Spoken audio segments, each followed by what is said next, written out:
2008. december 10-e az a nap, amikor az első olyan startup rendezvényt szerveztük Magyarországon, amiben azt gondoltuk, hogy a startupoknak fogunk segíteni. Úgyhogy gyakorlatilag 10 éve foglalkozom ezzel a világgal, 10 éve próbálom segíteni azokat a tehetségeket, azokat a fiatalokat és kevésbé fiatalokat, akik az ötleteiket szeretnék megvalósítani. Na most nagyon-nagyon sokszor a barátaim se tudják, hogy én vajon mit csinálok, ki vagyok. Nagyon-nagyon régóta vagyok vállalkozó, 27-28 éve alapítottam az első vállalkozásomat, és annak idején az egy számítógépes lap volt. Kijöttem az egyetemről, és frissen végezve azt mondták a barátaim, hogy nem alapítunk egy számítógépes lapot? Hát mindenki rajongott akkor az Amigákért, meg a C64-esekért. Hát gondoltam, hogy vágjunk bele. Abszolút nem tudtam, hogy mire fogok vállalkozni, és egyszer csak a kellős közepén találtam magam valamiféle technológiai forradalomnak, és ez roppant izgalmas sztori volt. Fel kellett találni mindent újra kellett definiálni. Úgy mentünk el az első lapot kinyomtatni, hogy hello, hoztam a lapot, ki kéne nyomtatni. És nem vicces volt a reakció, mondták, hogy értik, hogy ki kéne nyomtatni, meg hogy lap, de hogy mi az a kezedbe. És hát ez egy floppy lemez volt, és hát azt se tudták még, hogy pontosan mi az. Szóval, hogy egy jó ideig aztán én 25 éven keresztül végül is technológiai újságíróként, innovátorként dolgoztam, és egyszer csak azt gondoltam, hogy változtatni kell. Valami szabadabbra vágytam. Mindig voltak ötleteim, mindig voltak azok a dolgok, amiket meg szerettem volna valósítani, és nem adta már meg a munkám azt, amit kerestem benne. És egy ideig ugye, ez olyan vicces, hogy az ember kocka, de egészen poénosan azt gondolom, hogy én az a fajta kocka vagyok, akinek nincsenek élei, mint ez. És akkor itt egy nagy változás történt az életemben.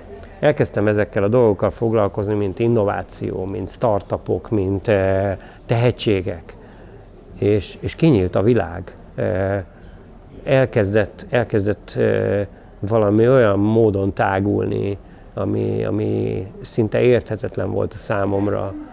Imádtam, szerettem, konferenciákra jártam, utaztam, tanultam. És ez az egész átalakult egy ilyen nagy folyamatos tanulássá, ami nagyon-nagyon kellemes és jó érzés. A mai napig tart egyébként. Azt gondolom magamról egyébként, hogy az a fajta ember vagyok, aki jó a változásban. Minden olyan trendváltásnál ott voltam, ahol az én életemben történt valami nagy változás. Az első számítógépes trendváltásnál ott voltam, amikor az internet megjelent, azonnal ott sertepertéltem az első megjelenő portálok környékén. És most is azt érzem, hogy 10 évvel ezelőtt, amikor a startup világ trendváltása megtörtént, akkor úgy jól becsatlakoztunk ebbe a történetbe azzal, hogy elkezdtünk erről beszélni, elkezdtünk ezzel dolgozni. Én az elmúlt 6 év alatt több mint 40 egyetemi és nagyvállalati ötletversenyt szerveztem. Olyan mennyiségű tehetséggel találkoztam Magyarországon és a határainkon túl gyakorlatilag magyar területeken dolgoztam együtt velük, hogy én azt merem mondani, hogy ismerem a magyar startup világot. Azt szokták mondani rólam, hogy alapvetően nagyon sok mindenkit ismerek. És ez a világ mára kitárult. Nem csak Magyarországról beszélünk. Ez azt jelenti, hogy nekem a LinkedIn kapcsolatrendszerem jelen pillanatban az több mint 7000 ember. És ezzel a 7000 emberrel gyakorlatilag szinte folyamatos kapcsolatban vagyok, megszólítom őket, üzeneteket adok át nekik, tanulok tőlük, én is kapok dolgokat. És ezek már nem is feltétlen biztos, hogy mindegyike az ismerősöm személyesen. Mert megkeresnek nemzetközi kutatók, megkeresnek professzorok, megkeresnek olyan emberek, akik ebben a világban valamilyen módon szereplők. És nagyon-nagyon izgalmas emberekkel találkozom folyamatosan, beszélhetek velük és tanulhatok tőlük. Miközben egyébként azt gondolom, hogy ezt a tudást utána át is kell adni másoknak úgy, hogy utána ők is használni tudják. Szóval egy részre vagyok valamilyen módon, bárminek is definiáljuk, ennek a startup ökoszisztémának. És nagyon érdekes volt az, amikor elkezdtem írni a könyvemet pár héttel ezelőtt. Felgyorsult minden. Elkezdtek még jobban jönni ezek az események, még jobban, még aktívabban, még intenzívebben értek élmények. Különböző rendezvényeken még intenzívebben éltem meg azokat a dolgokat, amit eddig csak mondjuk felszínesen láttam, vagy felületesen tapasztaltam meg. Mostanra ez egész így kezd összeállni, összegyúródik, és ebből fog elkészülni majd a Startup a titkos összetevő című könyvem, amit úgy gondolok, hogy azoknak írtam, akik ötleteket szeretnének megvalósítani, mert azt felismertük, hogy az ötletek maguk egyébként nem váltják meg a világot. Amik megváltják a világot, azok a megvalósított ötletek. Rengeteget gondolkoztam azon, hogy is álljunk a tehetségekhez, hogy hogyan foglalkozzunk a tehetségekkel, és egyszer csak ez a tehetség szó kiüresedett. Rájöttem arra, hogy a tehetség csak egy ígéret, egy be nem váltott ígéret. Addig a pillanatig, amíg a tehetség valamivé nem válik, ki nem teljesedik, addig gyakorlatilag a tehetség az egy bón, az egy voucher. Hello, én valamiben jó vagyok. De szükséges hozzá a kitartás, szükséges hozzá az üzleti logika, szükséges hozzá a megvalósulás, szükséges hozzá minden, mert ha ezt nem használom, ezt a tehetségemet, akkor gyakorlatilag az egy beváltatlan ígéret marad. Úgyhogy nagyon, nagyon érdekes ez az egész, az sok év tapasztalata az átszűrődik mostanra egy írott anyaggá. És eddig is dolgoztam könyvekkel, lektoráltam, nagyon izgalmas könyveket, Eric Ries könyvét például, a Lean Startupot, amikor lektorálni kellett, azt 5-ször olvastam el, mert annyira lenyűgöző volt, és annyira nehéz volt átültetni igazán a magyar nyelvre, hogy tényleg sokszor kellett átolvasni, átengedni, átszűrni magamon. De ugyanígy hatnak rám egyéb könyvek is, vagy egyéb szerzők is, egyéb fontos emberek is. És az egész alakul át végül is egy ilyen fúzióvá az emberben, egy ilyen szemléletté, rendszerré. Én nagyon szeretek rendszerben gondolkodni. Nekem ha ránézek egy rendszerre fölülről, akkor az a fő képességem, hogy össze tudom húzni a vonalakat, hogy mi mihez tartozik, mi mivel milyen kapcsolatban van. Megjelennek az egyoldalú, meg kétoldalú kapcsolatrendszerek ebbe a rendszerbe, és abból én tökéletesen össze tudom rendezni azt, hogy kinek mire van szüksége. Furcsa, nincs magyar szó rá, hogy konnektor. Ez nem az a falban levő dugaj, amiben bele szoktuk dugni a különböző elektronikus berendezéseinket, hanem az, aki összekapcsolja az embereket, összekapcsolja azokat a szálakat, amik összetartoznak. Én magamról ezt gondolom, hogy ez vagyok, és szeretik is ez lenni. Szóval az a helyzet, hogy egy jó ideig ugye olyan könyveket olvastunk, ami bibliaszerűen fontos volt a startup világban. Az Eric Ries Lean Startup könyve például egy ilyen nagyon fontos nagyon fontos élmény volt az életemben. Ez nagyon sok inspirációt adott annak idején. Mostanra viszont, mikor már 10 éve ezzel foglalkozom, hát gyakorlatilag azt kell, hogy mondjam, hogy szintetizálok, összerakok olyan dolgokat, ami ezekben a könyvekben nem biztos, hogy benne van. Kicsit megszületett a kritikájuk ezeknek a könyveknek. Nagyon-nagyon érdekes az, hogy ugye az amerikai startup világ az úgy gondolkozik, hogy mi kell ahhoz, hogy te megvalósíts egy startupot, tehát kell egy jó ötlet, kellőképpen bátornak, kitartónak kell lenned, és akkor majd jó lesz. Meg kell némi pénz. Mi azért ezt nem így gondoljuk. Én magam nagyon sok kutatást végeztem arra, hogy mi az a titkos összetevő, ami bennünk van. De bennünk van. Tehát ez a lelkünkben legbelül megfogalmazódó vágy arra, hogy megcsináljunk valamit, megalkossunk valamit, hogy valami megszülessen, ez egy inspiráció, ez maga a kreativitás. De nagyon érdekes a dolog, hogy külön válnak a dolgok. A startupok életében is vannak fázisok a legelején, amikor kevesen vannak, 3-an, 4-en próbálnak valamit megcsinálni, mindenhez egy kicsit kell érteni, és mindenből van egy pici a vállalkozásban, az teljesen más, mint amikor néhány év múlva már 15-en, 20-an, 30-an dolgoznak egy vállalkozásban. Ekkor már elkülönülnek dolgok. Ezt külön kell választani. Ez a megvalósító fázis, működtető fázis, ez már egészen más, mint a korai időszak, amikor még az ember csak álmodozik, hogy fogom ezt a dolgot megcsinálni, hogy lesz ebből valami egyáltalán. És ugye eljön egy pillanat, amikor az ember vagy sikert arat, vagy elbukik. Tehát ez egy nagyon-nagyon-nagyon furcsa világ, mert nincs köztes állapot, nincs olyan dolog, hogy csak úgy működik valami, de olyan nem igazi siker, de nem igazi bukás. Ez nincs a kettő között. Nincs a kettő között valamilyen átmeneti állapot. Tehát azt akarjuk, hogy sikeresek legyünk. Nagyon érdekes az, hogy például Barabási Albert Lászlónak a könyve, a képlet nagyon sok dolgot leírt, nem startupos példákkal főképpen, művészekkel, iskolával, stb. Dolgokkal, sporttal.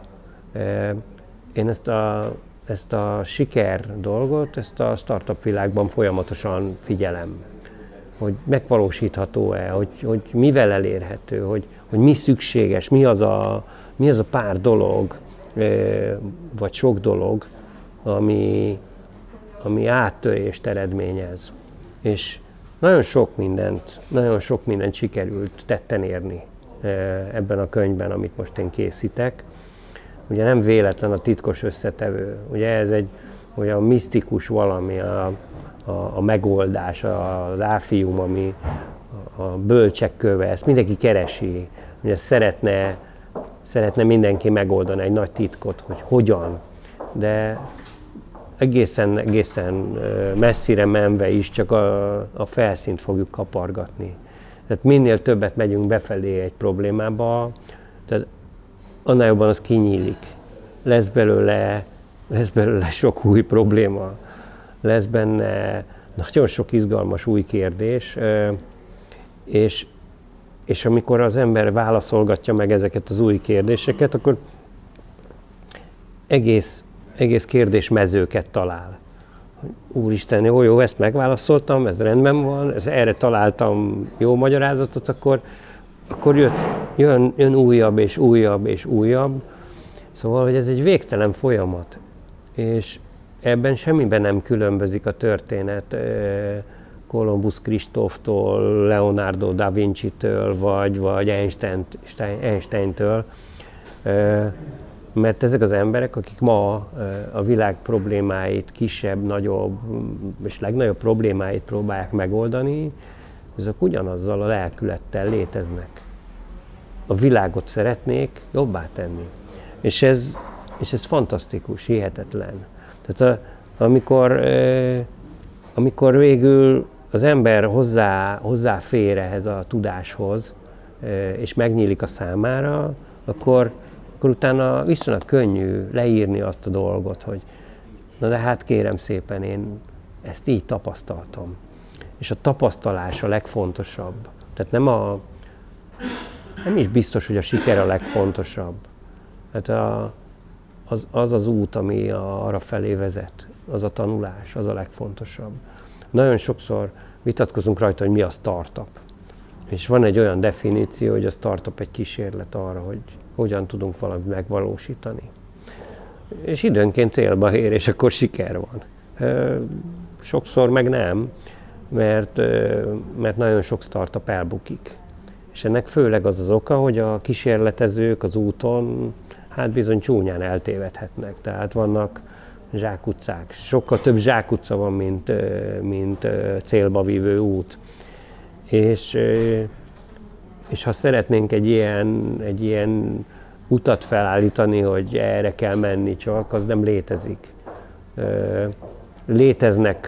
Léteznek lehetőségek, hogyha ezt választod, akkor lehet, hogy ez fog történni, de annyi minden véletlenszerű dolog jöhet még közbe, hogy gyakorlatilag bármikor megtörténhet az, hogy ez akkor mégse jött össze. Viszont akkor nagyon gyorsan el kell rajta gondolkozni, akkor most befejeztük, itt most lezártuk, és nem elbuktunk. Az elbuktunk az nem a magyar gondolkodásban rossz. Tehát ugye bukás, ezzel csak negatív gondolataink vannak. Miközben egyébként az egy tanulás, elvégzett munka. Nem egyszerűen csak annyi, hogy csináltunk valamit, az tönkrement, és akkor úristen, vége a világnak, hanem az, hogy az a tapasztalatokat szereztünk, újabbakat, amiből könnyebb felépíteni a legközelebbit. Ezért jó az, hogyha például valaki vállalkozóként megérti azt, hogy nincs bukás, és a siker úgy érhető el, hogyha csak nagyon-nagyon sok erőfeszítést tesz azért, hogy eljusson odáig. Mi is lenne más a cél, hiszen aki befut a célba, az gyakorlatilag innentől fogva egy furcsa helyzetbe érezheti magát. Úristen, itt vagyok, megjött a siker. Azt is nagyon nehéz feldolgozni. Tehát nagyon-nagyon sok sikeres ember bukik el azok után, vagy azután, hogy felért a csúcsra. Ugye nagyon érdekes, ugye a hegymászóknál szokták azt mondani, hogy a lefele vezető út a nehezebb, nem a felfele. Mert felfele nagyon figyelsz, hogy hova lépsz. Lefele meg sajnos nem annyira, és akkor elég egy hiba, egy kicsi, de jelentéktelen hiba ahhoz, hogy minden összedőljön. Furcsa ez az egész. És ebben direkt és kész akarva nem beszéltem pénzről, mert a pénz az nagyon sokszor szükséges, de nem ez a fő lényeg. Attól nem lesz semmi sikeres, hogy nagyon sok pénzt öntünk bele. Attól lesz valami sikeres, hogyha nagyon sok munkát, nagyon sok szorgalmat, nagyon sok kitartást, nagyon sok együttműködést és kapcsolatot teszünk bele. Attól lesz sikeres valami. Nem attól, hogy jön valaki és oda önt nekünk egy nagyon nagy rakás pénzt. Úgyhogy furcsa ez a sokszínűsége ennek a világnak, és én ettől lenyűgözött állapotban vagyok a mai napig, és ilyen 10 éve folyamatosan csodálom ezt a kaleidoszkópot. Én nagyon szerettem gyerekkoromban is a kaleidoszkópot. Amikor belenézel, és az a sok kis színes valami kiad egy mintát, egy big picture-t, egy nagy képet. Majd egy következő mozdulatban egy pici változtatás egészen más képet fog adni. Ez a startup világ pontosan ilyen big picture, ilyen kaleidoszkóp, ami gyönyörű, színes, apró darabjaiban is vizsgálva izgalmas valami. Nekem ez a kedvenc elfoglaltságom, ez az életem jelen pillanatban.